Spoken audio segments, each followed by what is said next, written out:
एक विदा में नजरो पालट, एक विदा में नजरो पालट, न संडू ही वाट सापडली. म्हणून केला पाहिजे संभाळ, माझे बुद्धिबळ पाय तुझे. बहुत नकळे बोलता प्रकार, अंतरांतर साक्षी असे. म्हणून केला पाहिजे संभाळ, माझे बुद्धिबळ पाय तुझे. तुका म्हणे आगा जीवीच्या जीवना, तुका म्हणे आगा जीवीच्या जीवना, तुचे नारायणा साक्षी माझा. म्हणून केला पाहिजे संभाळ, माझे बुद्धिबळ पाय तुझे. पांडुरंगा करो प्रथम नमन, पांडुरंगा करू प्रथम नमन, पांडुरंगा करो प्रथम नमन. पांडुरंगा करू प्रथम नमन. दुसरे चरण संतांची या, दुसरे चरण संतांची या, दुसरे चरण संतांची या. त्यांच्या कृपा जाणे कथेचा विस्तारू, कृपादाने कथेचा विस्तार, त्यांच्या कृपा जाणे कथेचा विस्तार. कृपादाने कथेचा विस्तार. बाबाजी सद्गुरु दास तुका, बाबाजी सद्गुरु दास तुका, बाबाजी सद्गुरु दास तुका. जयांचे केले स्मरण, होय सकळ विद्यांचे अधिकरण. ते शिवंदू श्रीचरण श्री गुरूंचे, ते नमस्कारोनी आता. काय माझी वाणी मानेल संतांशी रंजव, चित्ताशी अपुलिया. माझी वाणी तुझे वर्णी गुणनाम, ऐसे देई प्रेम काही कळा. मस्तक हे पायावरी, वार करे संतांच्या विठ्ठल विठ्ठल. एक विदामी न दरो पालट, न संडो ही वाट सापडली. म्हणून केला पाहिजे संभाळ, माझे बुद्धिबळ पाय तुझे. सकल संत कंठभूषण संत हृदय सम्राट अनंत कृपासागर भगवत पूज्यपाद विश्व उद्धारक विश्व कल्याण मूर्ती विश्ववंदनी जगद्गुरु श्री तुकोबाराय यांचा मागणीपर प्रकरणातील 4 चरणाचा अभंग भगवत चिंतन सेवेत आपण घेत आहोत.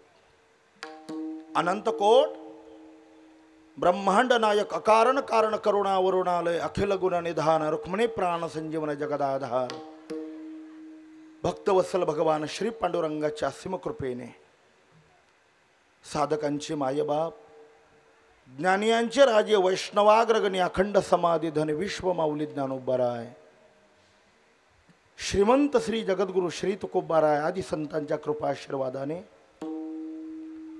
उपस्थित संत महंत भाविक सज्जन माता भगिनी वारकरी संप्रदायातील कालकर्माकरण्या टाळकरी वृंद मृदंग वादक आणि आपण देवरूप श्रोतृवर्ग सर्वांच्या परम आणि पावन उपस्थितीमध्ये समापन्न झालेला कार्तिक स्नान काकडा आरती ओम साई वारकरी सांप्रदायिक भजनी मंडळाच्या वतीने हा देव दुर्लभ भक्ती महोत्सव संपन्न होत आहे. आश्चर्य वाटतंय आपण सेवा करता करता 25 वर्ष आपल्या सेवेला अद्यावहत पूर्ण होत आहे. आश्चर्य या गोष्टीचं वाटतं का जगामध्ये अजून कोरोना या रोगाचा प्रभाव संपलेला नाही तरी देखील आपण आपल्या सात्विक धैर्याने भगवंताची सेवा मात्र नाकारली नाही. एवढ्या प्रचंड प्रतिकूल परिस्थितीमध्ये देखील आपण अत्यंत भावनेने आणि श्रद्धेने ही भगवत चिंतन सेवा याही वर्ष आयोजित केली. आपल्या चरणाला कोटी कोटी अभिवादन. विठ्ठल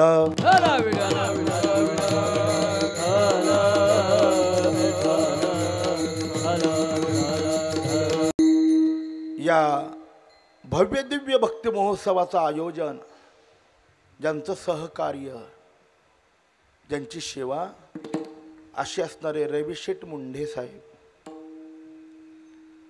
ओम साई वारकरी संप्रदायी भजनी मंडळाचे अध्यक्ष श्री हरिभक्तीपरायण नकुल महाराज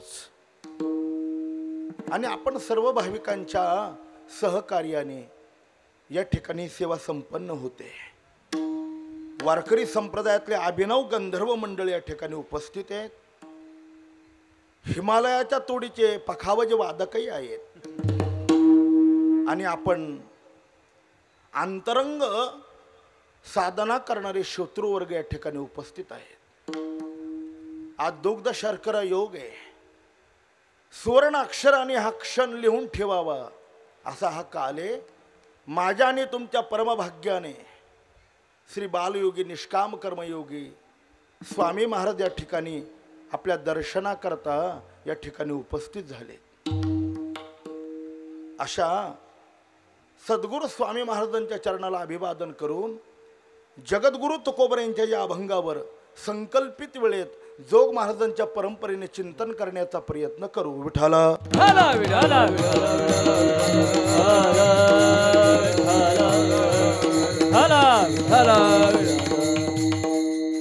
माणसाच्या जीवनामध्ये काही गोष्टी प्रारब्धाने मिळतात, काही गोष्टी प्रयत्नाने मिळतात आणि काही गोष्टी संतांच्या किंवा देवाच्या कृपेने मिळतात. संसारातलं जे अनुकूल आणि प्रतिकूल जीवन आहे, जे सुखदुःखातलं जीवन आहे, ते केवळ प्रयत्नानेच मिळत नाही तर केवळ प्रारब्धानेच मिळतं. संसारामध्ये फार प्रयत्न करावा लागत नाही महाराज, त्याकरता प्रारब्ध अनुकूल लागतं. वैकुंठवासी परमश्रद्धेय मामासाहेब दांडेकर म्हणायचे, संसारामध्ये ज्याचं प्रारब्ध अनुकूल आहे त्यांनी थोडा प्रयत्न करावा, त्याच्या मातीचं सोनं होईल. पण तुमचं प्रारब्ध जर पालथं असेल ना, आयुष्यभर प्रयत्न करा, एक दिवस सोन्याची माती होते. विठाला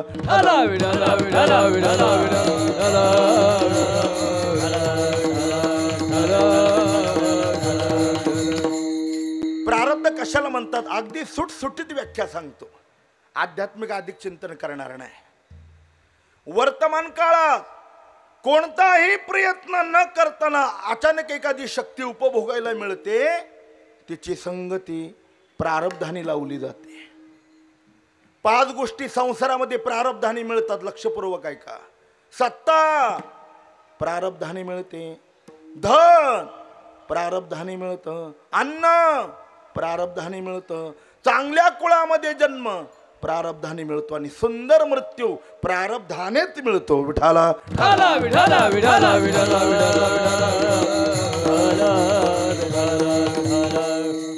सत्यकर्म मूले विपाको जात्यायुर्भोगा असं सांख्यशास्त्रामध्ये वचन आलेले. सत्ता मिळवण्याकरता कोण प्रयत्न करत नाही महाराज. याची टोपी त्याच्या डोक्यात, त्याची टोपी त्याच्या डोक्यात, सगळे हैराण आहेत, पण सत्ता मिळत नाही. सत्ता मिळण्याकरता प्रारब्ध अनुकूल लागतं. आपण सुशिक्षित आहात, एक प्रसंग सांगतो. बडोद्याचे सयाजीराव गायकवाड यांचा इतिहास कोणी वाचला असेल किंवा ऐकला असेल. सयाजीराव अत्यंत दारिद्र्य कुटुंबामध्ये जन्माला आलेले होते महाराज. संध्याकाळची भाकर सुद्धा मिळत नव्हती. डोंगरामध्ये गुरं राखण्याचं काम करत होते. अचानक एक जीप गाडी आली. 25 वर्षाच्या सयाजीरावांना उचललं, जीप गाडीमध्ये बसवलं आणि वयाच्या 35व्या वर्षी त्यांना बडोद्याच्या गादीचे मालक बनवलं. ते जहागीरदार झाले. मी तुम्हाला विचारतो, किती गुरं राखणारे जहागीरदार होता तो? राजाच्या पोटी जन्म न घेताना, कोणत्याही प्रकारचं युद्ध न करताना अचानक राजापद भोगायला मिळतं. कशाची संगती? प्रारब्धाची. याच्यापेक्षा सोपं सांगू का? अहो, एका काळात या महाराष्ट्रात भाजीपाला विकणारे मंत्री झाले, एका काळात फुलं विकणारे मंत्री झाले, सध्याच्या काळात चहा विकणारे डबल पंतप्रधान होतात. केवढा अनुकूल प्रारब्ध आहे. विठाला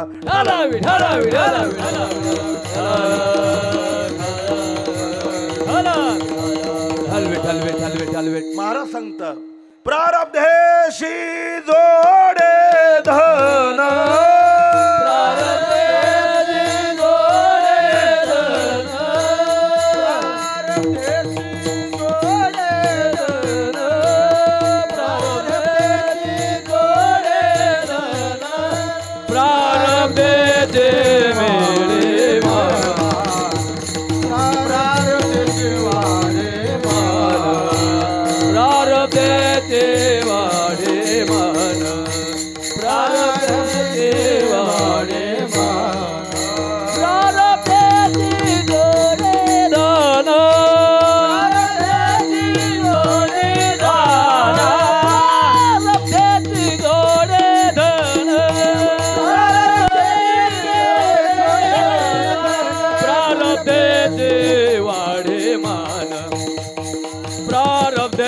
वाढे मान प्रारब्धेचे वाढे मान प्रारब्धेचे वाढे मान. माझ्या डोळ्यापुढे एक वैकुंठवासी परमश्रद्धे मामासाहेबांनी सांगितलेला इतिहास पुढे आला. सांगतो पुढे जातो. या महाराष्ट्राचं आद्य कुलदैवत भगवान श्री पांडुरंग परमात्मा आहे आणि त्याची आषाढ शुद्ध एकादशीची महापूजा हिंदवी स्वराज्याचे संस्थापक छत्रपती शिवाजी महाराजांनी यांनी पांडुरंगाची पहिली महापूजा केली. शासनाच्या वतीने ती अद्यावत चालू आहे. 1982चा काल असेल ज्या काळात त्या महाराष्ट्राचे भूतपूर्व मुख्यमंत्री बाबासाहेब भोसले होऊन गेले होते. ते मुख्यमंत्री झाले आणि पांडुरंगाच्या महावारीची आषाढ शुद्ध एकादशीची पूजा करण्याकरता पंढरपूरला आले. काय आश्चर्य आहे. 82 सालामध्ये पंढरपूर क्षेत्रामध्ये जवळजवळ 15 ते 20 लाख भाविक जनसमुदाय पांडुरंगाच्या आषाढी वारीला आलेला होता. बाबासाहेबांनी कधी आपल्या आयुष्यात एवढा कधी समज पाहिला नाही. पांडुरंगाची महापूजा झाली आणि प्रसाद घेण्याकरता गरुड खांबाजवळ यावं लागतं. ते गरुड खांबाजवळ आले आणि पुजाऱ्यांना एक प्रश्न विचारला. बाबा 15 ते 20 लाख जन समुदाय भाविक समुदाय पांडुरंगाच्या दर्शनाला आला. आम्हाला तुमच्या पांडुरंगाचा एखादा चमत्कार सांगाल का? कारण देवाने नमस्कार चमत्कार केल्याशिवाय त्यालाही कोणी नमस्कार करत नाही. एखादा चमत्कार सांगाल? त्यात डिंगरे नावाचे पुजारी होते. राजकारण त्यांना चांगलं कळत होतं. आता मामांचं वाक्य माझं नाही, मी त्यांचं वाक्य फक्त माझ्या मुखातून सांगतो. मामा म्हणायचे जगात 4 प्राणी अति चतुर आहे. त्यांच्या बुद्धीला आपली बुद्धी घासायची नाही. कोणते 4? पक्षात कावळा अति चतुर, प्राण्यात कोला चतुर, माणसात न्हावी चतुर आणि जातीत ब्राह्मण चतुर. बो इथे कोणी असतील त्यांचं नाही, हे माझ्या गावाकडलं.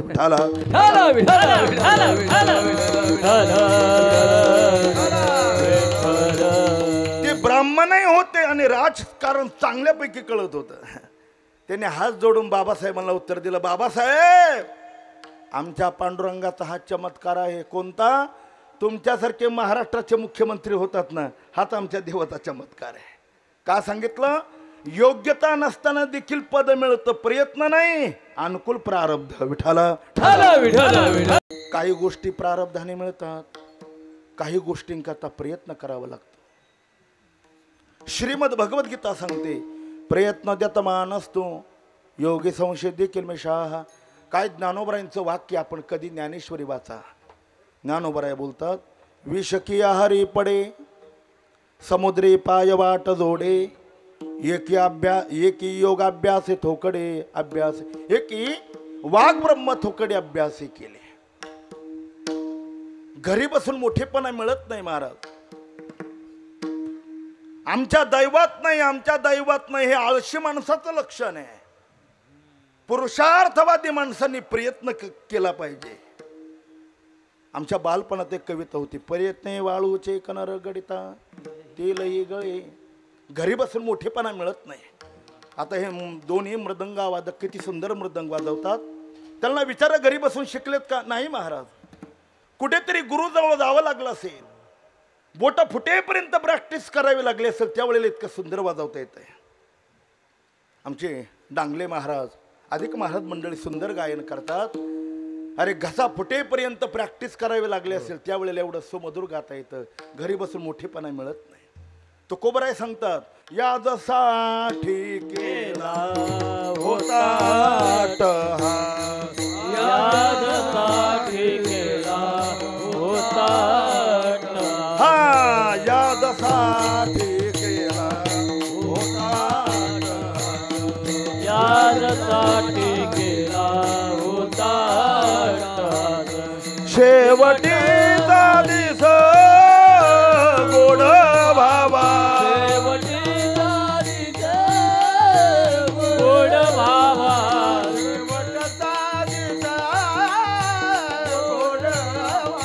शेवटी गोड भावा आता पावलो विसावा आता पावलो विसावा आता पावलो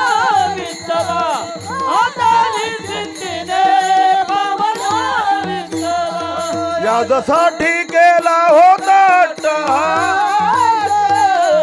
शेवटचा दिस गोड व्हावा, शेवटचा दिस गोड व्हावा, शेवटचा दिस गोड व्हावा. यासाठी केला होता शेवटचा दिस गोड व्हावा, शेवटचा दिस गोड व्हावा, शेवटचा दिस गोड, शेवटचा दिस गोड व्हावा. यासाठी केला होता अट्टहास किंवा असाध्य ते साध्य करीत सायास कारण अभ्यास तुका म्हणे. संसारातही प्रयत्न करावा लागतो आणि परमार्थातही प्रयत्न करावा लागतो. मग दोघात फरक काय? आपण शहाणी माणसं आहात, एका वाक्यात फरक सांगतो. संसारामध्ये जन्माला आल्यापासून मरेपर्यंत जरी प्रयत्न करत राहिलो ना, सगळे प्रयत्न कामाला येत नाही आणि परमार्थातला कोणताच प्रयत्न वायाला जात नाही. विठाला विठाला विठाला विठाला विठाला विठाला विठाला. कोणता प्रयत्न करायचा? आपल्या अंतकरणातल्या कामक्रोधादी विकाराला बाजूला टाकायचं. आपुलेने पुरुषार्थे जिंकेला संसार, केला मदमत्सर देशोधडी. जोपर्यंत विकाराला बाजूला टाकणार नाही तोपर्यंत भगवत साक्षात्कार कदापि होणार नाही. माझे सद्गुरुदेव वैकुंठवासी परमश्रद्धे धोंडा महाराज देगलूरकडे दृष्टांत सांगायचे. सांगतो, थोडं भजन करा. विठाला विठाला विठाला विठाला विठाला. जालना जिल्हा आहे. त्या जालना जिल्ह्यामध्ये जाम समर्थ गावी रामदास स्वामींचा जन्म झाला. वेळ सकाळची. संन्याशी असल्यामुळे भिक्षा मागण्याकरता निघाले. संन्याशांनी 5च घरे भिक्षा मागायची असते. हा संन्याशी धर्मातला नियम आहे. 6व्या घरी नाही. रामदास स्वामी पहिल्या घरी भिक्षा मागण्याकरता गेले. ती बाई अत्यंत श्रीमंत होती आणि भाविक होती. एक वाक्य सांगतो, जरा नमूद ठेवा. श्रीमंत आणि रजोगुणी माणसं भरपूर आहेत. श्रीमंत आणि तमोगुणी माणसं भरपूर आहेत.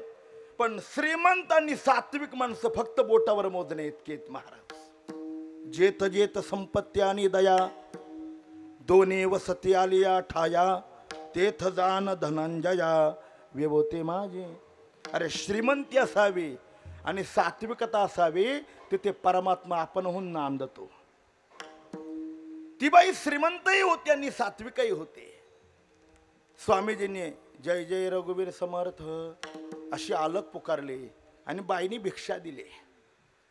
अत्यंत आनंदाने भिक्षा दिल्यानंतर स्वामीजींनी तिच्या चेहऱ्याकडे पाहिले, विचारलं, बाळ, प्रातःसमयी पहिल्या घरी तुम्हाला आनंदाने भिक्षा दिली, माग, तू जे मागशील ना ते देण्या इतका मी समर्थ आहे, काय पाहिजे तुला? धोंडा महाराज म्हणायचे, देव आणि साधू प्रसन्न झाल्यानंतर मागण्याची अक्कल लागते बुवा. ज्याचं नशीब हेवरा खाली झोपलं ते उगा काही मागत बसत. अरे साधू प्रसन्न झाला, देव प्रसन्न झाला, असं मागावं की जगात पुन्हा मागण्याची गरजच पडली नाही पाहिजे, असं काहीतरी मागून घ्यावं. तिने सांगितलं, माझ्यावर प्रसन्न झाला, हो, मग मी मागल ते तुम्हाला द्यावं लागेल. आम्ही वचन देतो बाळ, मी प्रातःसमय आलेलो आहे, तू म्हणशील ते मी देईन. ती सत्संग ऐकणारी होती. तिला माहिती होतं समर्थाला प्रभू रामचंद्रांचा साक्षात्कार झालेला आहे. तिने सांगितलं, स्वामीजी, माझ्यावर जर तुम्ही हृदयपूर्वक प्रसन्न झाला असाल ना, ज्या रामचंद्रांचा तुम्हाला साक्षात्कार झालेला आहे त्या रामप्रभूंचं मलाही दर्शन झालं पाहिजे. साधूला धक्काच बसला रामदास स्वामींना. का? 2 गोष्टी अनाधिकारी माणसाला देता येत नाही, शस्त्र आणि शास्त्र. कोणाच्या हातात देऊन कसं चालेल? एखादी तलवार आहे, लहान मुलाच्या हातात दिली तर करंगळी कापून घेईल तो. का? शस्त्र चालवणे इतकी त्याची बुद्धी नाही, तो अनभिज्ञ आहे. आणि शास्त्र तरी कोणाला सांगत बसावं बाबा. गुरुवरे मामासाहेब दांडेकर म्हणायचे, तानसेन सारख्या सुंदर गवयाचं गायन आहे बुवा, पण ऐकायला कानसेन लागतो, बैरम भटाचं काम नाही. विठाला विठाला विठाला विठाला विठाला विठाला विठाला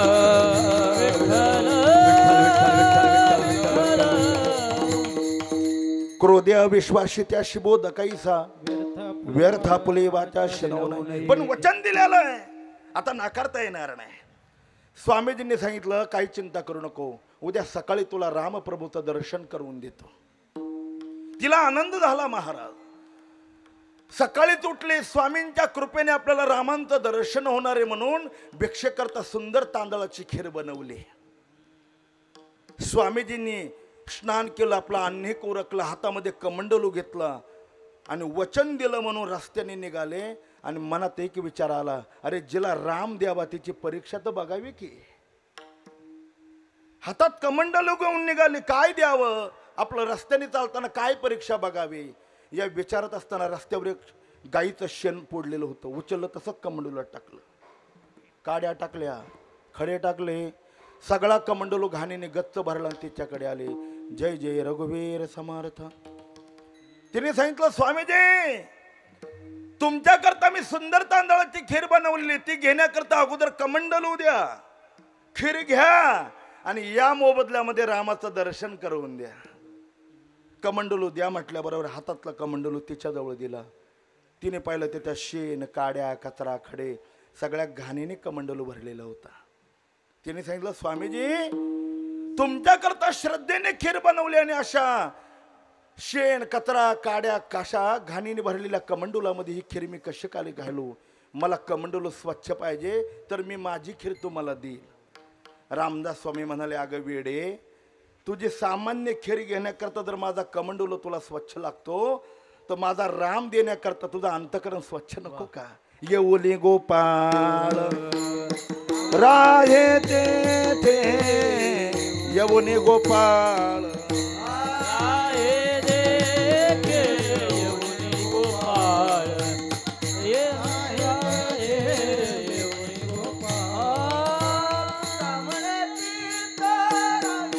करावे निर्मळ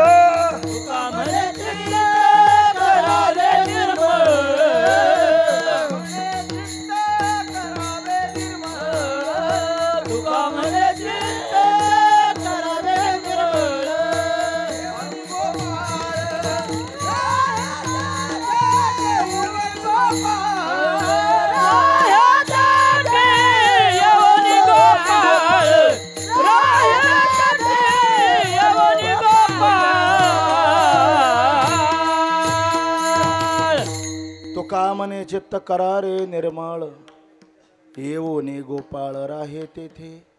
दुसरी गोष्ट, देवाच्या दर्शनाकरता देवाची सेवा निष्काम केली पाहिजे. महाराज वैकुंठवासी गुरुवर खंदारकर महाराज म्हणायचे, सेवेच्या मोबदल्यात भेक मागत बसू नये.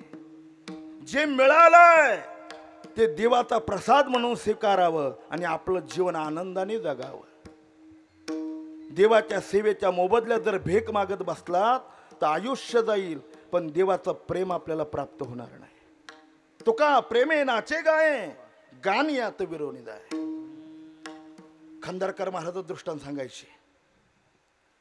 ज्या काळात राजा अकबर दिल्लीचा सम्राट बादशाह झालेला होता, त्याच्या दरबारात तानसेन नावाचा निष्णात गवई होता. म्हणतात अति निष्णात.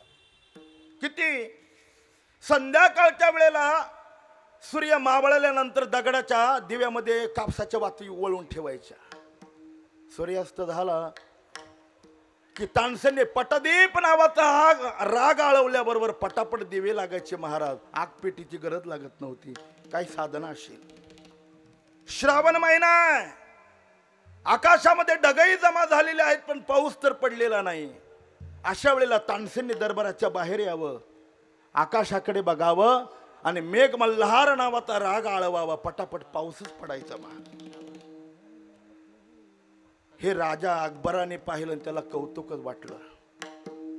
त्याने विचारलं, तानसेन अरे तू जर इतका सुंदर गातोस तर मग तुझे गुरुजी किती सुंदर गात असतील. मला तुझ्या गुरुजींचं भजन ऐकायचंय. तानसेनने सांगितलं, हे बघा सरकार, माझे गुरुजी राजसत्तेपुढे वाकत नाही आणि वाकूच नाही त्याला साधू म्हणतात. ठाला ठाला विठाला विठाला विठाला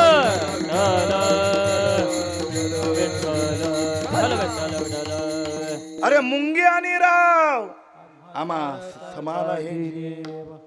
साधूला राजा काय आणि सामान्य मुंगी काय दोन्ही बरोबर आहे.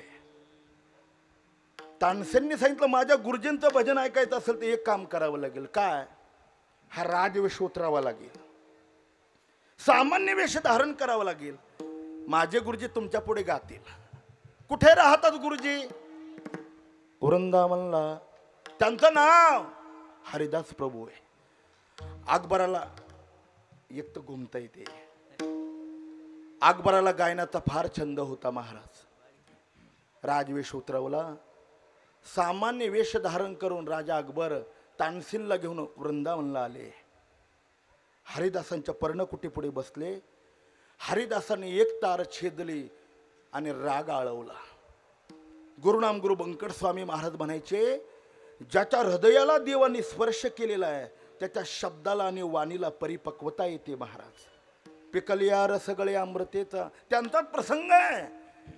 पंढरपूरच्या दंगडी मठामध्ये बंकट स्वामी महाराज पहाडचं काकड्याचं भजन गायचे. महाराज स्पीकरची व्यवस्था नव्हती.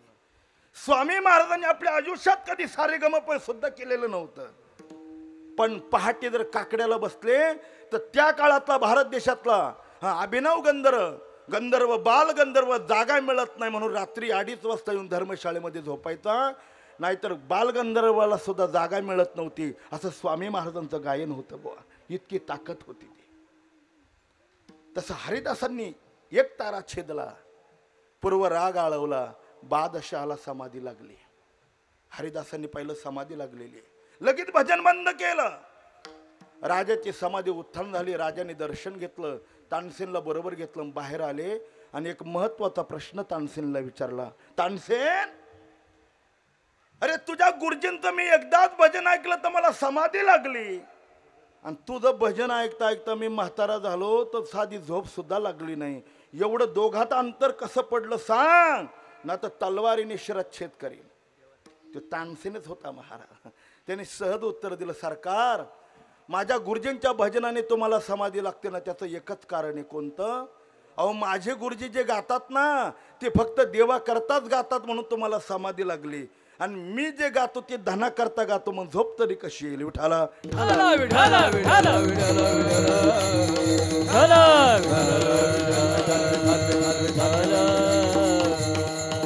जगद्गुरु तुकोबरायांची सेवा ही निष्काम आहे. त्या सेवेचा मोबदला परमात्मा स्पर्श जगद्गुरु तुकाराम महाराजांना झाला. देवाचं दर्शन झालं. येरवे देवाची कृपा सगळ्यात कठीण आहे. तुकोबराय स्वतः सांगतात, सोन्याचे पर्वत करविती पाषाण, सोन्याचे पर्वत करविती पाषाण, सोन्याचे पर्वत करविती पाषाण, सोन्याचे पर्वत करविती पाषाण, अवघे रानो राना कल्पत, अवघे रानो राना कल्पत, अवघे रानो रान कल्पत, अवघे रानो रान कल्पत. सोन्याचे पर्वत करविती पाषाण, सोन्याचे पर्वत करविती पाषाण, सोन्याचे पर्वत करविती पाषाण, सोन्याचे पर्वत करविती पाषाण, अवघे रानो रान कल्पतरू, अवघे रानो रान कल्पत, अवघे रानो रान कल्पत, अवघे रानो रान कल्पत.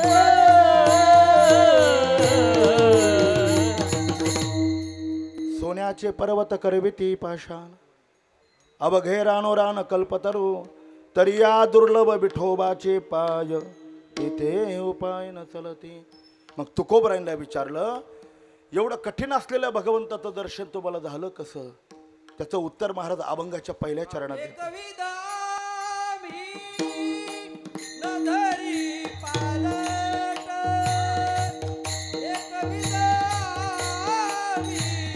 न धरू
पाहिजे सांभाळ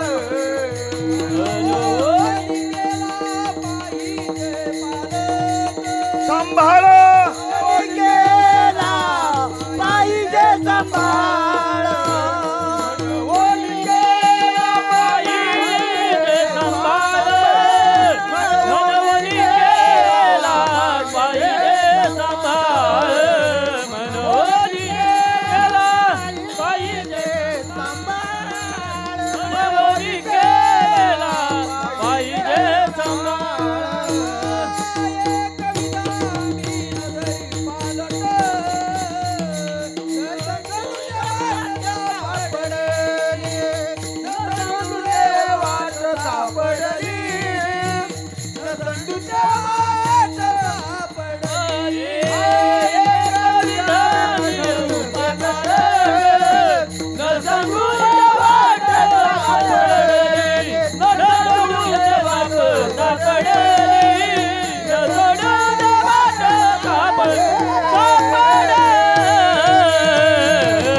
मी कांदिवलीला आहे का पंढरपूरला याच भाना हरपलं. सुंदर वाक्य. काय केलं देवाच्या दर्शनाकरता महाराज सांगतात, एक विदामी नदरू पालट. देवाच्या भक्तीला लागलो ना, आता बदलच केला नाही, याला निष्ठा म्हणतात. त्या काकड्यामध्ये एक अभंग आलेला आहे, तो का म्हणे अवघी आवरली वासना आता नारायणा दुसऱ्यापासून. वैकुंठवासी गुरुवरी धुंडा महाराज म्हणायचे, इहलोकातलं आणि परलोकातलं कल्याण होण्याकरता माणसाजवळ 6 निष्ठा असाव्यात. पहिली देशनिष्ठा, दुसरी धर्मनिष्ठा, तिसरी नीतिनिष्ठा, चौथी संस्कृतीनिष्ठा, 5वी अध्यात्मनिष्ठा आणि 6वी भक्तिनिष्ठा. ठाला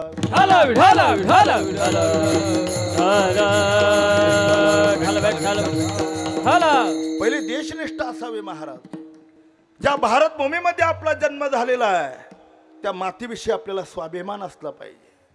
भगवान प्रभू रामचंद्र सांगतात, बिभीषणा जननी जन्मभूमीश स्वर्गातापि गरीयशी. जन्म देणारी आई आणि मातृभूमी स्वर्गाईपेक्षा श्रेष्ठ आहे. देशनिष्ठा आहे. दुसरी धर्मनिष्ठा. श्रीमद भगवद्गीता सांगते, श्रेयां स्वधर्म विगुणः परधर्मा स्वनिष्ठितात स्वधर्मां निधनं श्रेयाः परधर्मो भयावह. अर्जुना धर्माचं परिपालन केलं पाहिजे. धर्माचे पालन करणे पाखंड खंड. माझ्या डोळ्यापुढे अनेकांचे प्रसंग आहेत, पण मला वेळेची खूप मोठी मर्यादा आहे. एक कळण्याकरता सांगतो आणि पुढे जातो. हिंदवी स्वराज्याचे संस्थापक छत्रपती शिवाजी महाराजांचे सुपुत्र धर्मवीर संभाजीराजे आळंदी जवळच्या तुळावरच्या संगमावर औरंगजेबाने बेसावध असताना साप पकडले. या औरंगजेबाने संभाजीराजांना वारंवार पकडल्यानंतर धर्मांतर करण्याकरता अनेक प्रयत्न केले, पण संभाजीराजे काय हार मानेना आणि धर्मांतर करेना. नाईलाज झाला आणि संभाजीराजांनी सांगितलं, औरंगजेबा प्रसंग पडला तर माझ्या देहाचं बलिदान करेल, पण हे बघ मी धर्मांतर करणार नाही. आणि लाल डोळ्याने संभाजीराजा औरंगजेबाकडे पाहू लागले. औरंगजेबाला संभाजीराजांची ती कठोर लाल नजर सहन झाली नाही. लालबुंद 2 सळ्या तापवल्या आणि दोन्ही सळ्या डोळ्यामध्ये घातल्याबरोबर संभाजीराजांची बुबळत बाहेर काढली. आता थांबावं ना. दुसऱ्या दिवशी पुन्हा तोच प्रश्न, संभाजी हे बघ धर्मांतर केलं तर या राज्यामध्ये जेवढे, या देशामध्ये मिळवलेली जेवढे राज्य आहेत, मी औरंगजेब तुला दान देईन, धर्मांतर कर. संभाजीराजाने नकार दिला. ज्या जिभेने नकार दिला ना, औरंगजेबाने जिभत छाटून टाकले. तिसऱ्या दिवशी घोट्यापासून पाय तोडले, चौथ्यापासून गुडघ्यापासून पाय तोडले. असं 1 दिवस नाही, 18 दिवस हाल केले महाराज. 18 दिवस. का? चैत्र शुद्ध प्रतिपदा म्हणजे गुढीपाडवा हा हिंदूंचा वर्षानुतन रंभा दिन आहे. आणि या दिवशी कोणी गुड्या उभारू नये म्हणून फाल्गुन वद्य अमावस्येला रात्री औरंगजेबाने संभाजीराजांचं शिर धडापासून अलग केलं, ते काठीवर उभारलं. संभाजीराजांनी देहाचं बलिदान दिलं, पण धर्मांतर केलं नाही. ही धर्मनिष्ठा. उठाला विठ्ठल विठ्ठल विठ्ठल विठ्ठल विठ्ठल. तिसरी अध्यात्मनिष्ठा आहे. अलीकडे तर या अध्यात्माची उंचीच माणसांनी खाली आणली, त्याला कीर्तनकार जबाबदार आहे. एक सांगू, ज्याने त्याने आपल्या मर्यादा सांभाळाव्यात. श्रोत्यांची मर्यादा आहे, टाळकऱ्यांची मर्यादा आहे, पखावज वादकांची मर्यादा आहे आणि कीर्तनकाराची मर्यादा आहे. कोणाची काय मर्यादा आहे? प्रमाण सुटल्याबरोबर उचलण्याची जबाबदारी टाळकर यांची. रामकृष्ण. सगळ्यांना एकत्र घेऊन चालवण्याचं काम पखावज वादकांचे. थोडा वेळ पखावज बंद करा बरं. पोळ्याच्या दिवशी बैलाच्या गळ्यातल्या घोंगर माळ्यासारखे नुसते टाळ वाजतील, त्याने आनंद येईल का? नाही. लावणी मृदंग म्हटलंय. श्रोत्यांची काय जबाबदारी आहे? आता इथे अडचण नाही, कारण जेवण कीर्तन झाल्यावर आहे. आता असे जेवतात महाराज, मग इथं आले का डुकले घेत बसतात. येताना कमी जेवून यायचं, लक्षपूर्वक वक्त्याचं ऐकायचं आणि माझ्या सहित संतांच्या शब्दाचं परिपालन आणि तसं वागण्याचा प्रयत्न आपण सगळ्यांनी करायचा. हे आपली जबाबदारी. कीर्तनकाराची काय जबाबदारी आहे? 2 तासाच्या कीर्तनात पांचट विनोद करायचे नाही, हिंदी सिनेमाची गाणी म्हणायचे नाही, कारण संत वाङ्मय लागते इथे. मग 2 तासात काय करायचं? संत, वेद आणि शास्त्र यांच्या वचनाच्या द्वारा सामान्य श्रोत्यांचे मन आपल्या हातावर घेऊन देवाकडे नेण्याची जबाबदारी कीर्तनकाराची. जेणे करुणी मूर्ती ठसावी अंतरी श्रीहरीची, ऐशी कीर्तन मर्यादा संतांच्या. अध्यात्मनिष्ठा. अरे ज्ञानेश्वरी सारख्या ग्रंथावर प्रेम केलं पाहिजे महाराज. ती सामान्य ग्रंथ नाही. जगातल्या सगळ्या समस्याचं उत्तरिका ज्ञानेश्वरीमध्ये. फक्त शोधण्याचं कौशल्य पाहिजे. काय नाही ज्ञानेश्वरीत. सांगू, सर्पाची कात जर माणसाच्या पोटात गेली तर अजून डॉक्टरने औषध बनवलं नाही. तुम्ही म्हणाल तुम्हाला काय माहिती? मी SP कॉलेजचा MSc केमिस्ट्रीचा विद्यार्थी आहे. सर्पाची कात पोटात गेली तर औषध नाही. कॅन्सरपेक्षा भयानक रोग आहे हा. क्षणोक्षणाला मनुष्य मरला जातो, कारण अन्न आणि पाणी पचत नाही. मग डॉक्टरने औषध तयार केलं नाही तर उपाय? अरे जे विज्ञानाला कळालं नाही ते संत सम्राट ज्ञानेश्वर महाराजांनी औषध आपल्या ज्ञानेश्वरी सांगितलंय. काय औषध आहे? खेड्यातल्या लोकांना कळलं. कोंबडा नावाचं गवत आहे, त्याला कुरडू म्हणतात. त्याला जनावर सुद्धा खात नाही महाराज. तो कुरडू वाळल्यानंतर झोडायचा, उकळत्या पाण्यात उकळायचा आणि धूत वस्त्रात गाळायचं आणि ते पाणी प्यायचं. आपोआप सर्पाची कात बाहेर पडते. अरे जे विज्ञानाला कळालं नाही ते जर आमच्या ज्ञानेश्वर महाराजांनी सांगितलंय तर मग ज्ञानेश्वरी वाचायला काय अडचण आहे? विठाला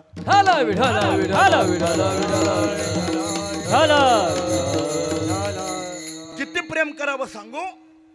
आपण महाराष्ट्रातले वारकरी संप्रदायातले फार मोठी मोठी मंडळी आहेत, म्हणून मी सांगतो. वारकरी संप्रदायामध्ये जशी SP कॉलेजचे प्रिन्सिपल गुरुवारे मामासाहेब दांडेकर झाले, तसं या महाराष्ट्राच्या भूमीत वैकुंठवासी परमश्रद्धे हे प्रातस्मरणीय गुरुवर्य धुंडा महाराज देगलूरकर हे हिमालयाच्या तोडीचं एक व्यक्तिमत्व झालं महाराज. हिमालयाच्या तोडीचं महाराज वयाच्या 16व्या वर्षापासून ते देह पडेपर्यंत ज्ञानेश्वरी सांगत होते. आम्ही स्वतः ऐकलेली ज्ञानेश्वरी. ते 12 महिने पहाटे 6 वाजता ज्ञानेश्वरी सांगायचे. तुम्हाला आश्चर्य वाटेल, पंढरपूरला 12 महिने श्रोत्याला जागा मिळत नाही म्हणून गटाराजवळ पोते टाकायचे आणि श्रोते ज्ञानेश्वरी ऐकत होते. हजार श्रोते ज्ञानेश्वरीला यायचे. नंतर नंतर महाराज जरा खूपच थकले. चंद्रभागेत एवढं सकाळी स्नान करून ज्ञानेश्वरी सांगणं जमत नव्हतं. जरा ऊन पडल्यावर चंद्रभागेच्या स्नानाला जायचे. मग सकाळी काय करायचे? 2 पाय, 2 हात आणि तोंड स्वच्छ धुवून ऊर्ध्व पुंड्र लावून ते व्यासपीठावर बसून ज्ञानेश्वरी सांगायची. एका व्यक्तीने त्यांना असा प्रश्न विचारला, धुंडा महाराज, तुमच्यासारखा ज्ञानेश्वरी सांगणारा समग्र विश्वात साधू नाही, पण नवल मला असं वाटतं तुम्ही आंघोळ न करताना ज्ञानेश्वरी सांगता. अहो, ज्ञानेश्वरी सारख्या पवित्र ग्रंथाला आंघोळ न करताना हात लावावा का? आणि तुम्ही सांगता, याचं मला नवल वाटतंय. धुंडा महाराजांनी सांगितलं, मग याच्यात आश्चर्य करण्यासारखं काय? ते काय म्हणाले ऐका. ते म्हणाले, अरे जसं लहान मुलाला आईचं स्तनपान करण्याकरता आंघोळीची आवश्यकता नाही ना, तशी ज्ञानेश्वरी माझी आई आहे आणि तिथं स्तनपान करण्याकरता मला आंघोळीची आवश्यकता वाटत नाही. ठाला ठाला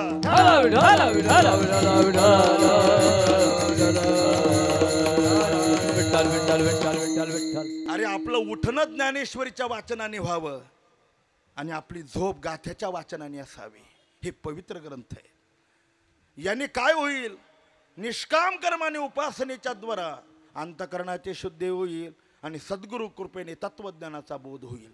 सहज मी आंधळा गा निराकार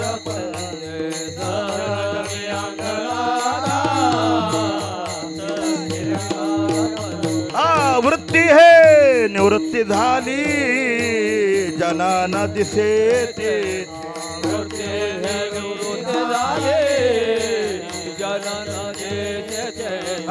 मी माझ हरपलो ठाई जेथे जाते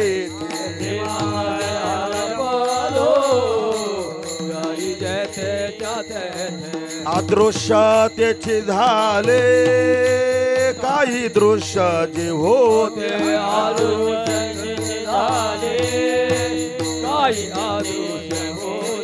अदृश्य त्याची झाले काही दृश्य जे होते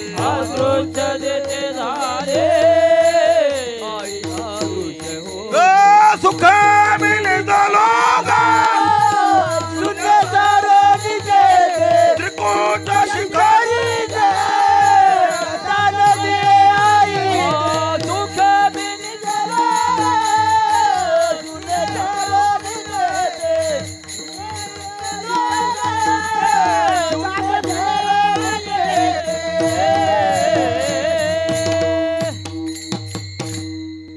वर्ष काकडा चाललाय म्हणलं म्हणावं एखादा पांगुळा जमला तर जमला विठाला विठाला.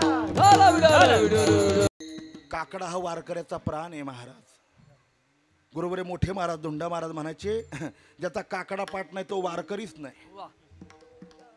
पाठ जरी नसेल ना पुढे ग्रंथ ठेवून तो म्हणला पाहिजे कारण त्याच्याशिवाय वारकरी संप्रदायाची साधनाच होत नाही. विठाला अध्यात्मनिष्ठा ना हम मनुष्यो न च देव यक्षो न ब्रह्मचर्य न गृहिस्तो भिक्षुरुणाचा हम निजबोध रूपा अशी वृत्ती त्याची होती. ही अध्यात्मनिष्ठा आहे. पुढे संस्कृती निष्ठा. मला वेळ पुरणार नाही मी विस्तार करत नाही फक्त एक वाक्य सांगतो. परमपूज्य परमवंदनीय स्वामी रामसुखदासजी म्हणायचे भारतीय हिंदू संस्कृती सांभाळण्याकरता 4 गोष्टीत बदल करायचा नाही. कोणत्या 4 गोष्टी? देशभाषा, वेशभूषा, आपलं खानपान आणि देहसंबंध यामध्ये बदल करू नये. संस्कृतीला धक्का लागणार नाही. जरा बोलू सध्या काय आमचं दुर्दैव आहे. मराठी भाषेमध्ये या इंग्रजी भाषेने 25% आक्रमण केले. त्याचा परिणाम असा झाला नवीन मुलांना जुनी मराठी शब्द कळत नाही. तुला शृंगार कळतो का? बरं जाऊ दे मेकअप कळत असेल अरे ज्या भाषेकरता ज्ञानेश्वर महाराज सांगतात माझा मराठाची बोलू कौतुके. याचा अर्थ मी इंग्रजीचा द्वेष्टा नाही. इंग्रजीचा अजिबात मला राग नाही. व्यवसायाधिकाकरता पोट भरण्याकरता त्या भाषेचा आदर करा पण मराठी भाषेशी अनन्य राहा. विठाला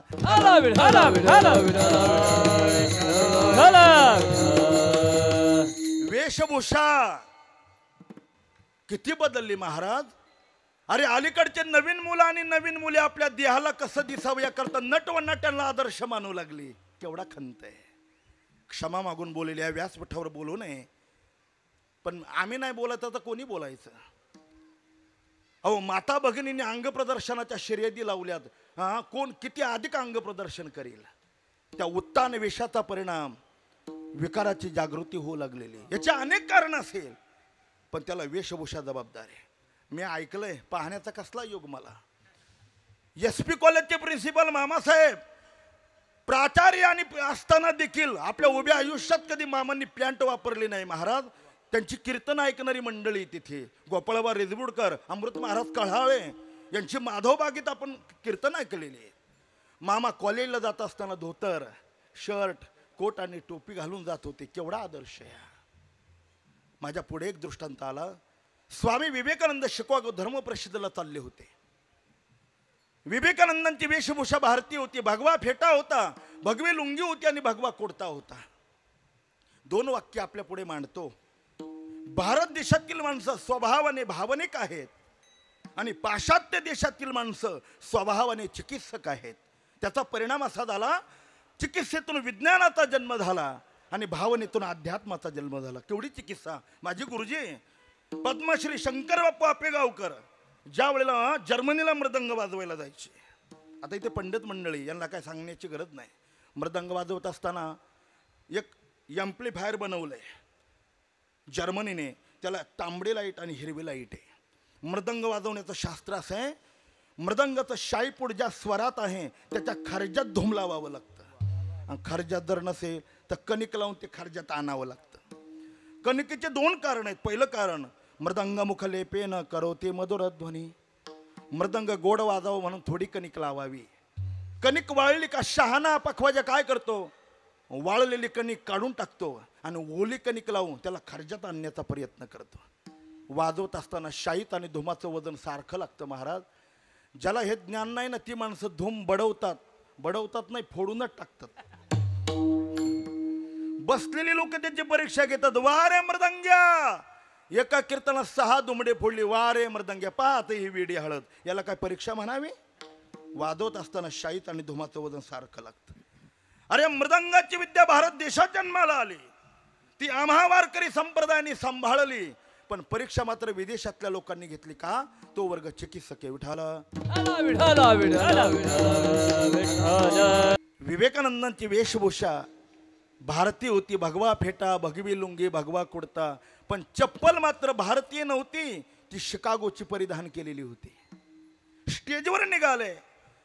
एका पाश्चात्य तरुणाने विवेकानंदांकडे पाहिलं नाही, एक प्रश्न विचारला, स्वामीजी तुमची वेशभूषा तर भारतीय, भगवा फेटा, भगवी लुंगी, भगवा कुर्ता आहे, पण चप्पल मात्र आमच्या देशातली शिकागोची घातली, काय कारण आहे? मला उत्तर द्याल? काय विवेकानंद होते महाराज, काय बुद्धी हिमालया इतकी होती. सांगितलं, बाळ तुझ्या देशातील संस्कृती भोगप्रधान आहे आणि भोगप्रधान असल्या कारणाने पायाखाली तुडविण्याच्या निमित्ताने मी चप्पल धारण केली, आणि माझ्या देशातील संस्कृती त्यागप्रधान असल्या कारणाने ती डोक्यावर धारण केली. संस्कृतीनिष्ठा. पुढे नीतिनिष्ठा. जोडून या धन उत्तम व्यवहार, जोडून या धन उत्तम व्यवहार, उदार विचार वेद करी, उदार विचार वेद करी. जोडून या धन उत्तम व्यवहार, जोडून या धन उत्तम व्यवहार, उदास विचार वेच करी, आदेश करी, उदास विचार वेच करी. जोडून या धन उत्तम, जोडून या धन उत्तम व्यवहार, धन उत्तम व्यवहार, दुनिया धन उत्तम विचार, दुनिया धन उत्तम व्यवहार, भले भले दुनिया धन उत्तम व्यवहार, उदास विचार वेच करी, उदास विचार वेच करी. जोडून या धन उत्तम व्यवहार, जोडून या धन उत्तम व्यवहार, उदास विचार वेच करी, उदास विचार वेच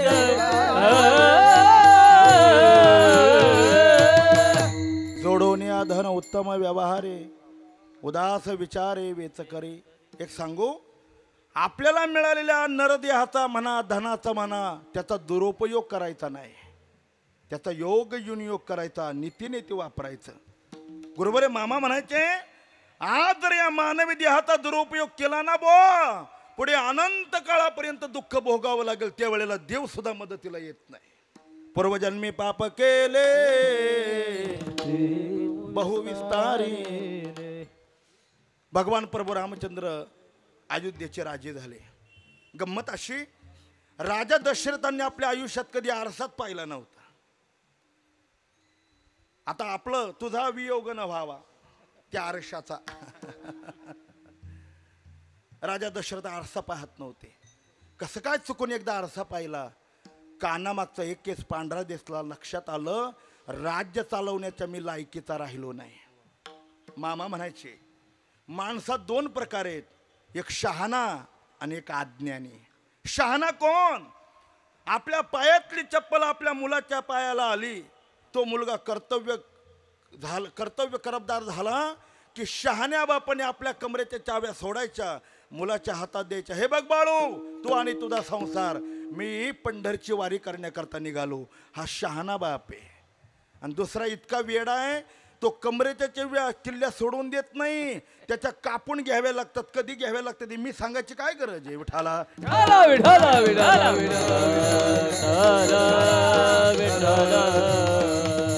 अरे वेड्या हो, कमरेच्या चाव्या कापून घेण्यापेक्षा आपलं सोडून देत जा. कवर तो लगाम धरत बसता. उठा उठा पाठी भय आले मोठे, पंढरीच्या वाटेला लागा, पंढरीचा लागे वाटा. तसा प्रकार. रामराज्य झालं. अनेक साधू भिक्षा मागण्याकरता अयोध्या नगरीला आला. प्रकार असा होता, एक कुत्रा त्या साधूच्या पाठीमागे लागला होता. पुष्कळ वेळेला कुत्र्याला हाकलून देण्याचा प्रयत्न केला, पण कुत्रा काय पाठीमागे जात नव्हता. आता मी विज्ञान आणि अध्यात्माचा समन्वय सांगतो. नियम असा आहे, आपल्या जेवणाच्या पदार्थावर कुत्र्याची नजर पडू देऊ नये. त्याच्या डोळ्यामध्ये स्लो पॉइझन आहे. तुम्ही म्हणाल हो नाथ महाराज, तो आमचा पाळीव प्राणी आहे. असू द्या की. शहाण्या घरमालकाने आपण जेवण्याच्या अगोदर आपल्या घरच्या कुत्र्याला भरपूर भाकर टाकून त्याला तृप्त करायचं. मग त्याला बांधून तरी टाकायचं किंवा हाकलून तरी द्यायचं. पण त्याची नजर इतकी वाईट आहे का त्याची दृष्टी आपल्या तात्यावर पडू देऊ नये. आमच्या खेडेगावात हे पाहायला मिळत नाही, पण शहरातल्या कुत्र्यांनी काय पुण्य केलं मला जर कधी ग्रंथात सापडलं तर मी परत तुम्हाला सांगेन. काय ते शहरातली कुत्री भाग्यवान आहे, त्यांना बसायला गाडी आहे, खायला बिस्किट आहे. शहरातली माणसं माणसावर प्रेम ना जास्त करत, कुत्र्यावर करता. बंड्या बंड्या बंड्या पर बंड्या स्वयंपाक घरात. इतकं कुत्र्यावर प्रेम का करतात तुम्हाला माहिती का? नाही, मी सांगतो. ही पुढच्या जन्माची व्यवस्था. आपण भारतीय सिद्धांत मांडणारी माणसं आहोत. या देशातला इतिहास का मुक्या प्राण्यावर प्रेम करायचं हे संतांनी आपल्याला शिकवलंय. भूतदया गायी पशुचे पालन. पण कोणत्याही प्राण्यावर फाजील प्रेम करायचं नाही, कोणत्याच नाही. भारत हे नाव ज्या राजामुळे पडलं, तो राजा भरत सगळ्या समुद्रवलयांकित राज्याचा त्याग केला वेड्याने. हिमालयात गेला आणि हरणाच्या पाडसावर प्रेम करत बसला, तर हरणाच्याच गर्भाला जन्माला जावं लागलं. मग तो जर हरणाच्या गर्भाला गेला, मग हे काय कुत्र्याच्या जन्माला जाणार नाहीत काय? ठाला ठाला.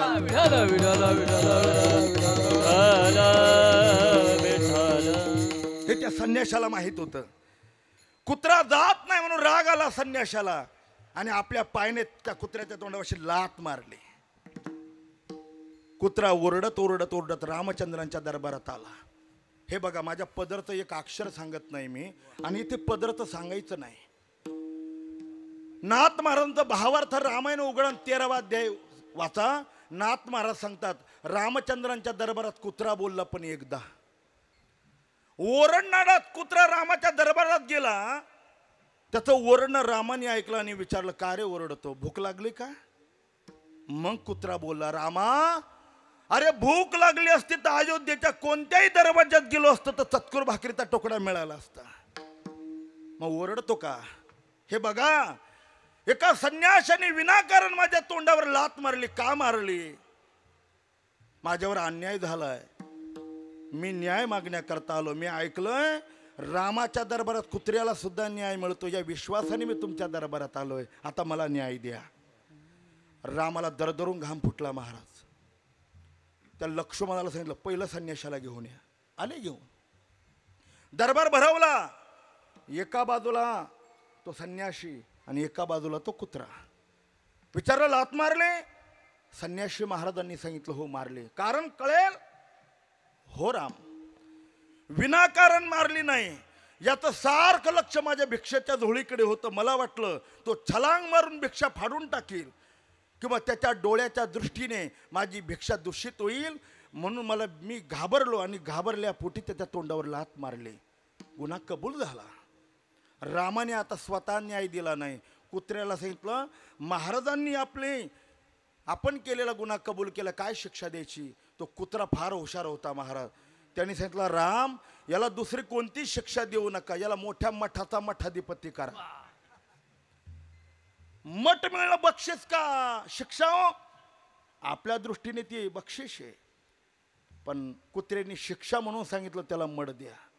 रामाने विचारले वेड्या, अरे मड देणं म्हणजे ती बक्षीस होईल, शिक्षा कसली. कुत्र्याने धर्मशास्त्र सांगितलं. तो म्हणाला राम ऐका, लहान बालक, स्त्री, भिकारी, संन्यासी आणि देव यांना दिलेला द्रव्याचा किंवा कोणत्याही वस्तूचा जर दुरुपयोग झाला ना तर पुढचा जन्म कुत्र्याचा मिळतो. मग रामाने कुत्र्याला विचारले तुला कसं काय माहिती. कुत्रा म्हणला देवा मीच मागच्या जन्मामध्ये मोठ्या मठाचा मठाधिपती होतो. इतकी संन्यास इतकी दक्षिणा मिळाली पण त्याचा दुरुपयोग केला म्हणून कुत्रा झालो आणि आता विनाकारण त्याची लात मी खाल्ली. आता एक काम करा, काय त्याला मठाचा मठाधिपती करा, काय होईल. अहो तो मिळालेल्या दक्षिणेचा दुरुपयोग करील, मग तो कुत्रा होईल, मग मी संन्यासी होईल, मग मी त्याच्या तोंडावर लात मारीन फिटम फाटम. विठाला ठाला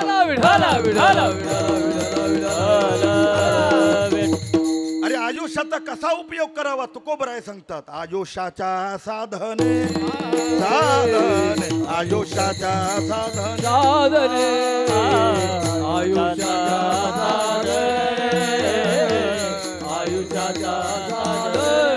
सच्चिदानंद पदवी घेणे सच्चिदानंद पदवी घेणे धन्य मी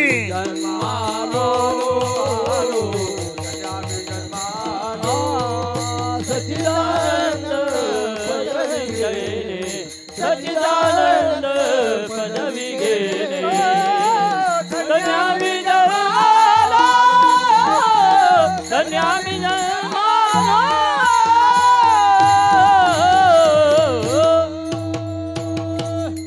अरे भगवत कृपेने नरदेह मिळाला. स्वामी महाराजांसारखे सत्पुरुष आपल्याला मिळालेत, मग आपण का परमार्थ करू नये. डोळ्यात तेल घालून परमार्थ केला पाहिजे. काकडा त्याच्याच करताय काय. संतांनी जीवाला जागवलंय, संतांनी देवाला जागवलंय नव्हे, संतांनी संतांना जागवलंय.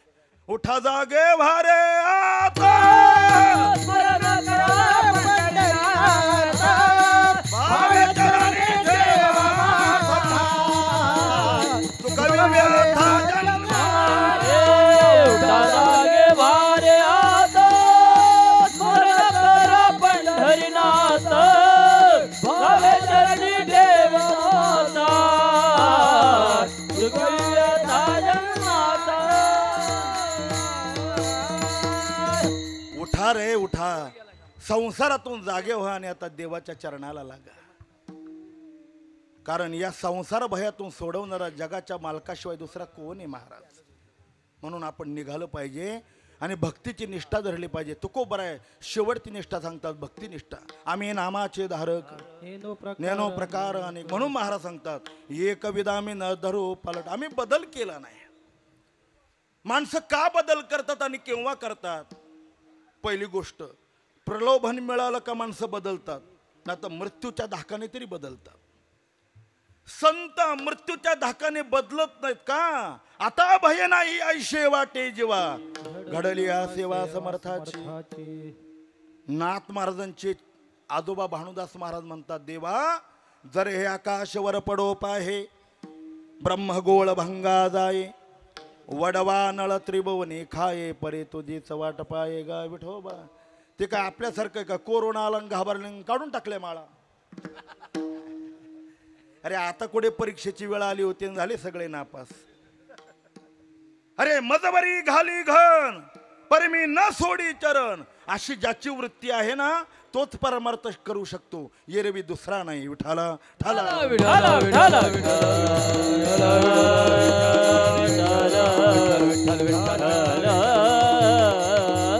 मृत्यूला संत घाबरत नाही. बरं, प्रलोभनाला सुद्धा नाही.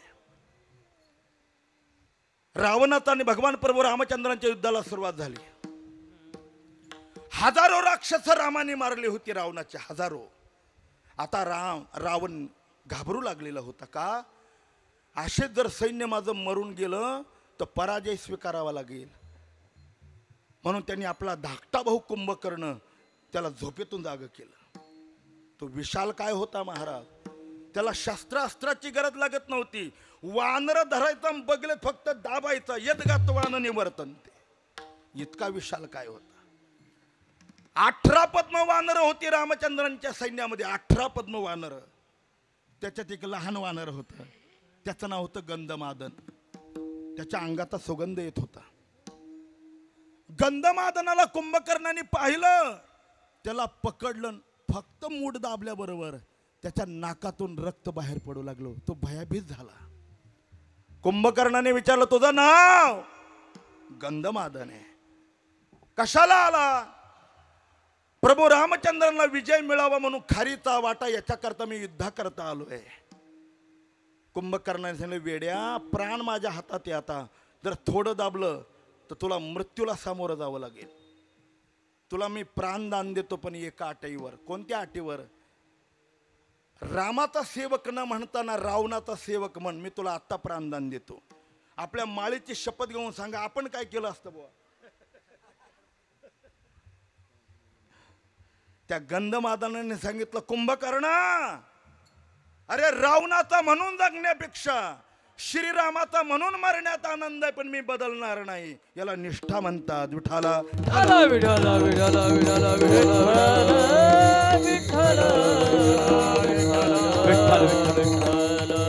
का बदलणार नाही? तुकोबराय सांगतात, न संडू ही वाट सापडली सापडली, न संडू हे वाट सापडली. कविता में नदारू पालाटा, कविता न संडू हे वाट सापडली, न संडू हे वाट सापडली, न संडू हे वाट सापडली, न संडू हे वाट सापडली. का बदलणार नाही? न संडू ही वाट सापडली. आपण मराठी चांगले जाणकार आहात. वाट शब्दाचा अर्थ रस्ता. जसं मुंबईला येण्याकरता अनेक मार्ग आहे. हवाई मार्ग आहे, जलमार्ग आहे, भुयारी मार्ग आहे. अनेक मार्गाने जसं इथं राजधानीला येऊ शकतो, तसं देवाकडे जाण्याकरता ज्ञानोबराय सांगतात अनेक मार्ग आहे. उपायाची ना येवानी येत. अनेक मार्ग आहे. मी काही मार्ग सांगतो. पहिला कर्माचा मार्ग, दुसरा योग मार्ग, तिसरा ब्रह्मज्ञानाचा मार्ग, चौथा भक्तीचा मार्ग आणि पाचवा उपासनेचा मार्ग. विठाला विठाला विठाला विठाला विठाला. सगळ्या मार्गाचं चिंतन करणार नाही, वेळ फार कमी आहे. पहिला कर्म मार्ग आहे, अत्यंत सूक्ष्म आहे. गहना कर्मणोगती. किती सूक्ष्म आहे. 2 उदाहरणं सांगतो. कार्तिकी एकादशीच्या दिवशी ज्ञानोबरांच्या संयमन समाधी सोहळ्याच्या काळात मामासाहेब दांडेकरांकडे 2 फिलॉसॉफर आले आणि 2 महत्वाचे प्रश्न विचारले. त्यात पहिला प्रश्न आहे का, मामा, इंद्रायणी सारखं पवित्र तीर्थ आहे, मग स्नानाला गेल्यानंतर माणसं इंद्रायणीचं पाणी तोंडात घेतात, गुळण्या करतात आणि तसंच फेकतात. हे योग्य आहे की अयोग्य आहे? मुळात अयोग्य आहे. दात तोंड स्वच्छ बाहेर धुवायचं. इंद्रायणीमध्ये फक्त कमरे इतक्या पाण्यात जाऊन बुडी मारायची वर यायचं, तर स्नानाचं पुण्य मिळतं. साबण शॅम्पू लावून पुण्य मिळत नसते महाराज. तीर्थाच्या स्नानाचा स्वतंत्र विधी आहे, तिथं फक्त बुडी मारायची. पण नवीन वारकरी आहे, ज्याची राहण्याची व्यवस्था नाही, तो धर्मशाळेला भाडं देऊ शकत नाही, वाळवंटातच राहतो. त्याने काय करायचं? त्याच्याकरता एक आपदघात म्हणून नियम असा आहे, इंद्रायणी मातेचं पाणी जरी तोंडात घेतलं पण गुळणा करत असताना लगेच ते पाणी प्रवाहामध्ये टाकायचं नाही. मग आपल्या डाव्या हातावर उजवा हात घ्यायचा, तोंडाची गुळणी उजव्या हातावर टाकून खाली टाकायची, मग तुम्हाला पाप लागणार नाही. दुसरा प्रश्न, मामा इंद्रायणी सारखं पवित्र तीर्थ शौचविधी सारख्या अशुभ क्रियेला घेऊन जावं का? शौचविधीला इंद्रायणीचं पाणी नेणं म्हणजे जगातलं सगळ्यात मोठं पाप आहे. इंद्रायणी आपली आई आहे. आता तशी अव्यवस्था नाही, धर्मशाळेमध्ये शौचकूपाची व्यवस्था केलेली आहे. पण नवीन वारकरी आहे, एकटाच आळंदीला आलेला, त्याला धर्मशाळा कोणी देईना, त्याच्याजवळ पैसे नाही, मग त्यांनी काय करायचं? आता ऐका, शौचविधीला जे भांड घेऊन जाणार आहात ते इंद्रायणीच्या पाण्यात बुडवा. ते 2 मिनिटं काठावर ठेवा. आता त्याला उजवा हात लावायचा नाही, डाव्या हाताचा अंगठा सोडून 4 बोट त्या पाण्यात बुडवायची, फक्त हुंगायची. हुंगल्याबरोबर त्याचं पावित्र्य नष्ट होतं, ते पाणी सामान्य होतं. खुशाल घेऊन जा, तुम्हाला पाप लागणार नाही. विठाला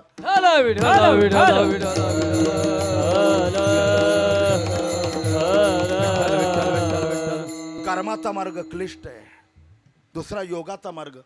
मग असे तळेकर महाराजांनी प्रवचन करत असताना काही शब्द मी ऐकले. योगाचा मार्ग त्याही पेक्षा कठीण. गीता सांगते, क्लेशोदिकतरस्तेषां मग व्यक्ता सक्त चेतसाम अव्यक्ता गतिर दुःखम देह विद्वेरे व्यापते. योगाची वाटा निघाले गा सुबटा तया दुःखाचा शेल वाटा भागाला. योग याग विधी येणे नो ये शेती वायाचे उपादे धर्म वायाचे उपादे दंपधर्म वायाचे उपादे दंपधर्म योग याग विधीने नोहे शेते वायाचे उपादे दंपधर्म वायाचे उपादे दंपधर्म वायाचे उपादे दंपधर्म. ज्यांच्या दरबारात आम्ही 4 वर्ष शिकलो त्या स्वानंद सुखनिवासी गुरुनाम गुरु सद्गुरु जोग महाराजांचा फार मोठा इतिहास आहे. परत कधी भगवत कृपेने जर संधी मिळाली तर पुन्हा सांगेल, पण आता मला वेळ नाही.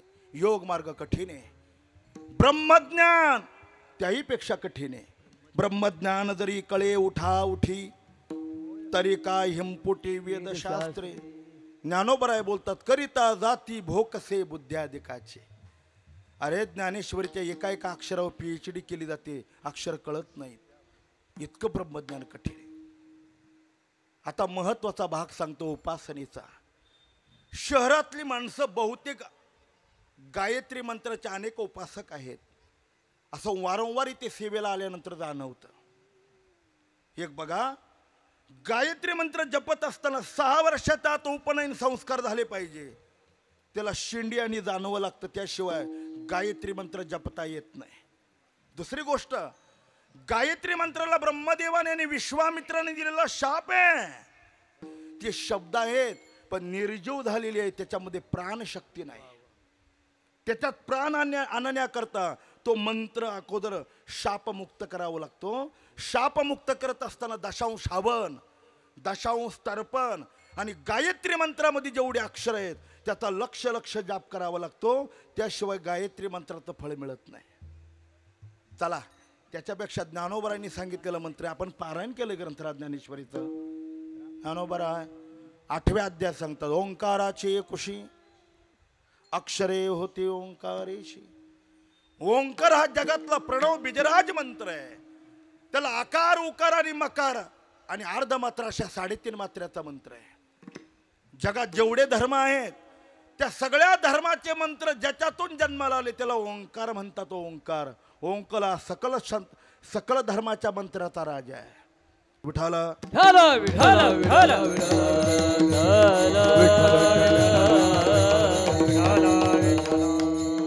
हे सगळं अवघड आहे महाराज. भक्ती सगळ्यात सोप्या आहे.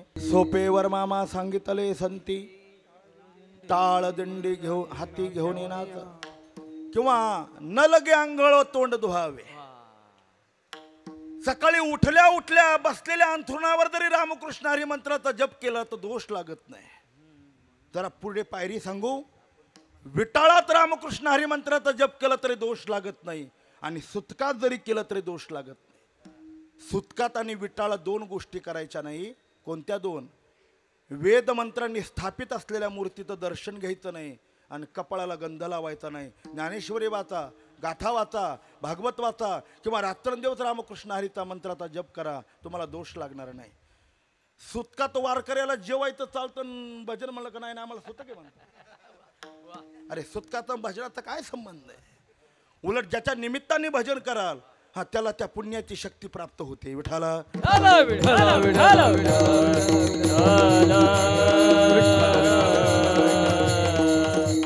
इतकी सोपी वाट तुकोबरा मला म्हणता सापडली, मग कशाला ती टाकून देऊ. म्हणून एक कविता मे न दरो पालट ना संडो ही वाट सापडली. मग तुकोबरांना विचारलं, महाराज आज उपांत्य दिवस मागणीचा दिवस आहे, या सेवेच्या मोबदल्यात तुम्ही काही मागितलं का? त्याचं उत्तर दुसऱ्या मनवून केला पाहिजे सांभाळ, मनवून केला पाहिजे सांभाळ, मनवून केला पाहिजे सांभाळ, मनवून केला पाहिजे सांभाळ, मनवून केला पाहिजे सांभाळ, मनवून केला पाहिजे सांभाळ, मनवून केला पाहिजे सांभाळ, मनवून केला पाहिजे सांभाळ, मनवून केला पाहिजे सांभाळ, मनवून केला पाहिजे सांभाळ, मनवून केला पाहिजे सांभाळ, मनवून केला पाहिजे सांभाळ, मनवून केला पाहिजे सांभाळ. माझे बुद्धिबळ पाये तुझे, माझे बुद्धिबळ पाये तुझे, माझे बुद्धिबळ पाये तुझे, माझे बुद्धिबळ पाये तुझे, मनवून केला पाहिजे सांभाळ, मनवून केला पाहिजे सांभाळ, मनवून केला पाहिजे सांभाळ, माझे बुद्धिबळ पाये तुझे, माझे बुद्धिबळ पाय तुझे, माझे बुद्धिबळ पाय तुझे, माझे बुद्धिबळ पाय तुझे, मनवून केला पाहिजे सांभाळ, मनवून केला पाहिजे सांभाळ, पाहिजे सांभाळ, पाहिजे बार रखुमाय ढोबार रखुमाय, जय विठोबा रखुमाय, जय जय विठोबा रखुमाय, जय विठोबा रखुमाय, ढोबा रखुमाय, जय विठोबा रखुमाय,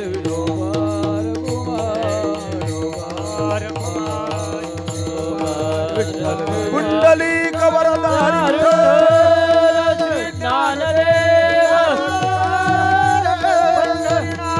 भगवान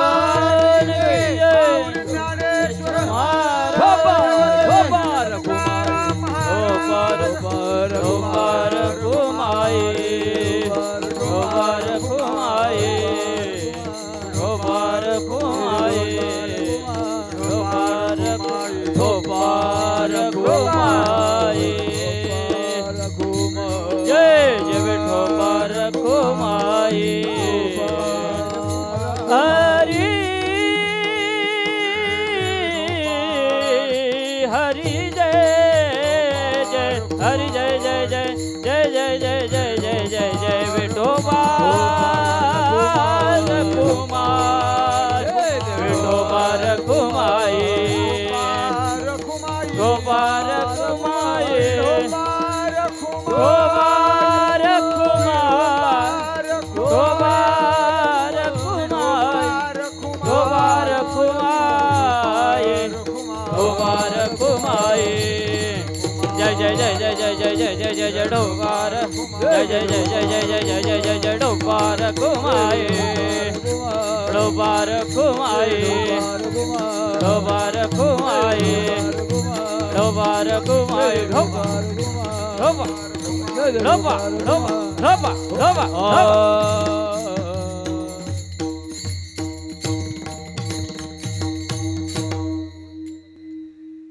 मानवने केला पाहिजे संभाळ, माझे बुद्धिबळ पाय तुझे. तुकोबरांना विचारलं, तुकोबरा काय मागितलं तुम्ही देवाला? महाराज सांगतात, देवा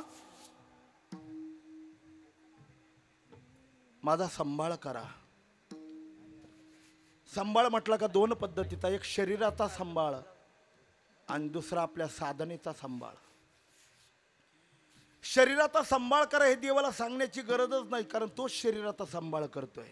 चाले शरीर कोणाचे सत्य, जगवणं आणि मारणं त्याच्या हातात आहे महाराज. तोच जगवणार आणि तोच मारणार आहे. तुम्हाला कल्पना असेल, 1993 साली उस्मानाबाद जिल्ह्यातला पोट जिल्हा लातूरला किल्लारीला गणेश महोत्सवाच्या काळात भूकंप झाला होता. 1993 ला घराच्या घर बेचिराग झालेली होती.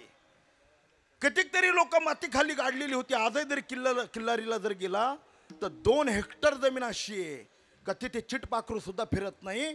एका विटेपेक्षा नांगराचा फाळ जर अधिक गेला तर माणसाचे सापळे आजही निघतात.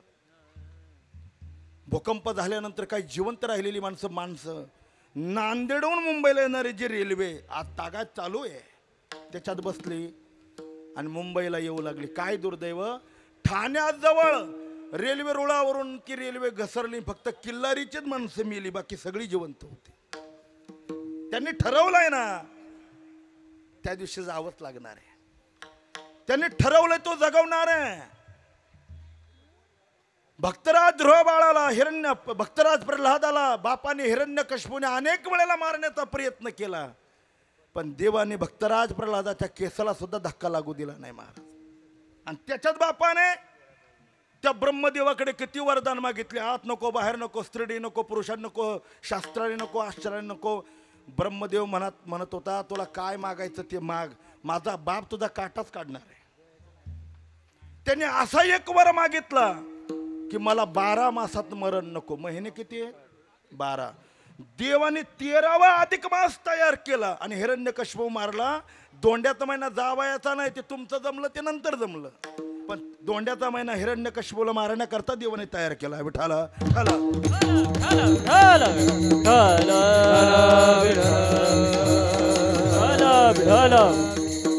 हा संभाळ आहे, हा देहाचा संभाळ आहे, पण साधनेचा संभाळ केला पाहिजे.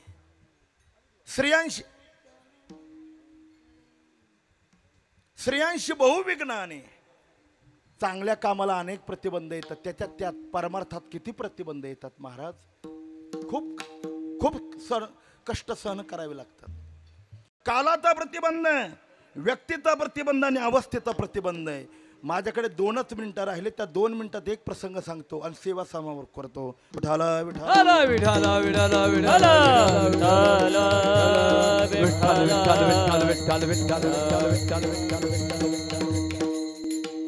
परमार्थाकरता देश पावन लागतो. पावन एक सांगू, असे महापुरुष ज्या जागेवर बसतात ना ती जागा सहज पवित्र होते महाराज.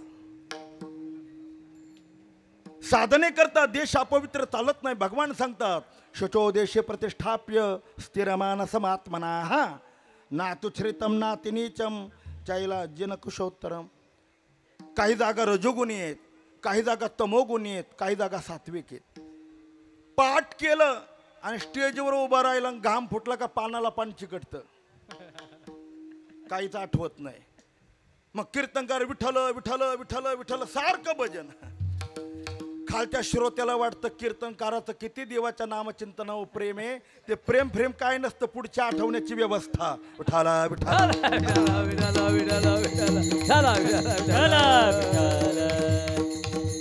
जागा अपवित्र राहते.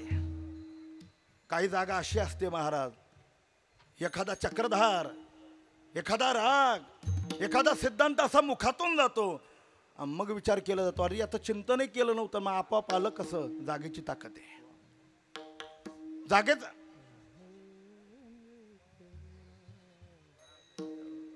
जागेचा काय महिमा आहे. एक छोटासा प्रसंग सांगतो. ज्या काळात पेशव्यांचा काळ होता आपल्याकडे, पेशवे राज्य करत होते, त्या 3.5 शहाणे होऊन गेले, 3.5 शहाणे. त्यात नानासाहेब फडणवीस अर्ध शहाणे होते आणि श्रीमंत पेशव्यांना पूर्ण शहाणं म्हणत होते. वेळ सकाळची, पेशवे शिकारीला निघाले. प्रसंग असा होता, एक रानातला ससा पुढे पळत होता आणि पाठीमागे कुत्रा लागलेला होता. ससा पुढे पळायचा, कुत्रा पाठीमागे पळायचा, ससा पुढे पळायचा. पळता पळता एका उंच टेकडीवर ससा उभा राहिला. रागाने त्वेषाने डोळे लाल केले आणि पाठीमागे वळून कुत्र्याकडे पाहू लागला. सशाच्या पाहण्यामध्ये कुत्रा जाग्यावरच उभा राहिला. श्रीमंत पेशव्यांनी पाहिलं, ज्या अर्थी सशाच्या पाहण्यात कुत्रा थांबतो त्या अर्थी ताकद सशाची नाही, मग ससाच्या जागेवर उभा राहिला त्या जागेची ही ताकद आहे. ही जागा धैर्य निर्माण करून देणारी आहे. म्हणून त्या जागेवर जो वाडा बांधला तो पुण्याचा शनिवार वाडा आहे. विठाला विठाला विठाला विठाला